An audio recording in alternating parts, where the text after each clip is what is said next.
turn it all into Well, something at first it was starting as far as to bed early, you know, like, okay, it ain't nothing to do today. a picture of a complete product. I didn't like the feeling of it. I didn't like how it made me feel.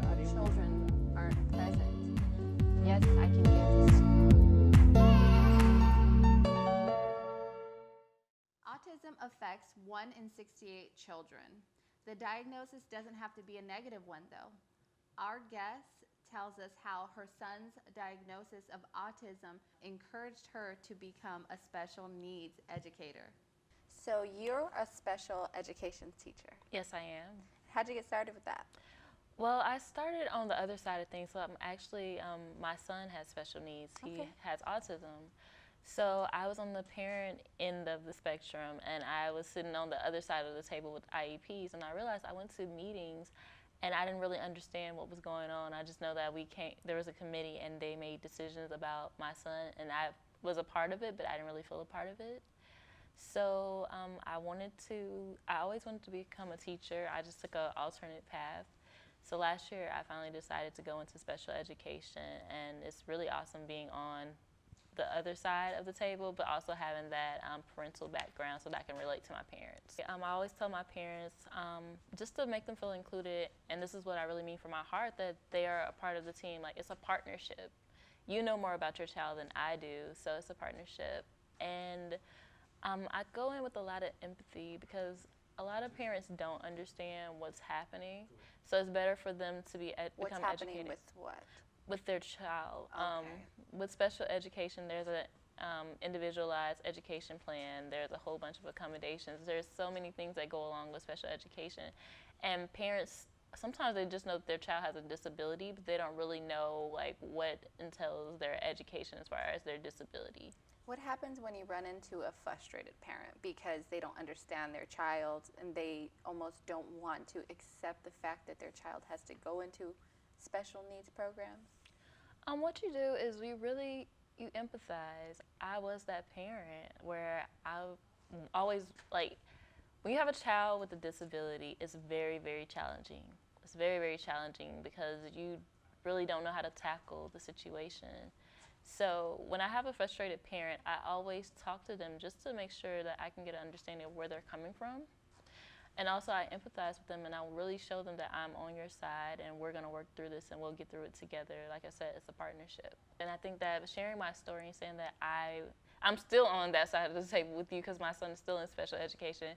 So with sharing my story, it kind of becomes personal, and that parents gets to feel that I really do understand your struggles, I really do understand your challenges, and I'm here to help you sincerely.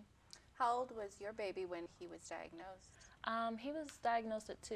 At the age of 2, he didn't walk, he didn't talk, he was delayed. He was born premature, so they told us to give him a little bit of time to adjust and meet his milestones, but when he didn't meet his milestones, I was actually the advocate in saying, okay, something is majorly wrong, let's get this checked out. And when you heard the report, what went on in your mind? When I heard autism, I was very young. So when I heard autism, I think I was devastated. I was devastated because I wondered, okay, how are people going to look at my child? How is my child going to learn? Am I going to be stuck taking care of my child for the rest of his life? Will he accept himself? So it was such a mental battle. But as I went through my journey with my son, I came to realize my son's going to do awesome things. You know, he's going to be great. And it's up to me to channel his greatness and bring everything out. I work with older children with disabilities. So they're to the age where they're actually conscious about their disabilities. And along with targeting their education, we have to target self-esteem. We have to target just getting them to realize that you are dealing with this, and no, it's not a limitation. No, there's not anything wrong with you.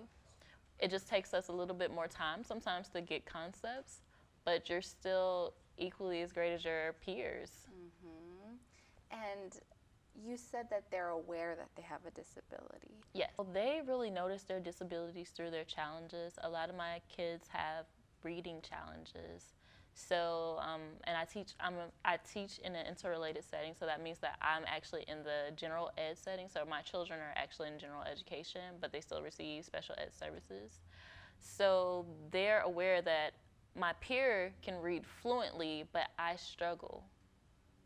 So that's how they come to light, and it's really, really challenging with them. So when they get frustrated, I de-escalate. I say, okay, well, we're not going to focus on what you can't do. Let's focus on the things that you can do, and let's build. They really aren't challenged. They excel in different areas. They do, and it's just like you and I. I'm pretty sure that there are some things that you're stronger in that I'm not strong in, and I'm pretty sure that, vice versa. So it's not about a disability. It's about getting to the bottom of you are amazing. And we're going to help you realize what you're amazing at, and we're going to bring that out. And for the things that you're not able to do right now, we're not saying that you're never going to be able to do them, but we're going to work so that you can do them. That is so good, and I believe that just education system needs more people like you who've experienced firsthand what it's like to raise a child with that kind of disability.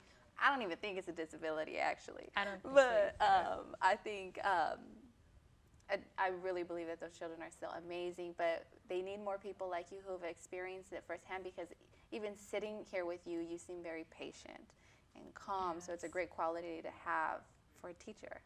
Yes, and I'm also an advocate. I think advocacy, whether it's special education or general education, is so, so important, because we have to fight for our children. We have to leave a legacy of integrity now so that we all will have a promising future.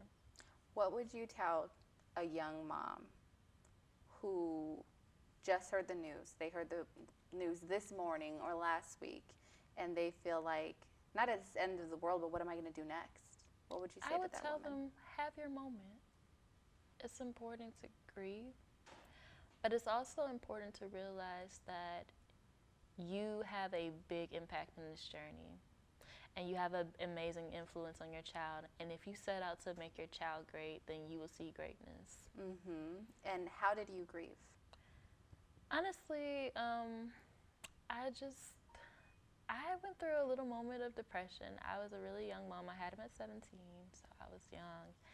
And I was also trying to grow up. So trying to grow up and to have a child with a disability, that was a major challenge. So I really just started taking time, and I started getting educated, and I started reading about autism, and I started reading about the things that we could do. And then we started getting into therapies, and I started watching the therapist so that when the therapist wasn't there, I could do everything that the therapist could do. And eventually my grieving, as I saw progress, my grieving started turning into me celebrating. Right. Your son is so lucky to have you in his life. Thank you. I want to thank you so much for being here today. And thank you for having me. It's been a pleasure. Hey everyone, and thank you for watching this episode of the Christina Carlos Show. And thank you to Sequoia for coming on the show and sharing your story. Hearing a diagnosis like autism concerning your loved one can be a tough thing to take in. But like Sequoia said, after she received the diagnosis about her son, she took some time to grieve. She said she was being very patient during the process and watching him go through his milestones and not meeting his milestones. So remember to be patient, and also she said to educate yourself on the diagnosis so that way you can overcome any fear you may have about raising someone with autism. And like Sequoia's son and like Sequoia's students, anyone diagnosed with autism can excel. If you enjoyed this video, please like, share, and subscribe below.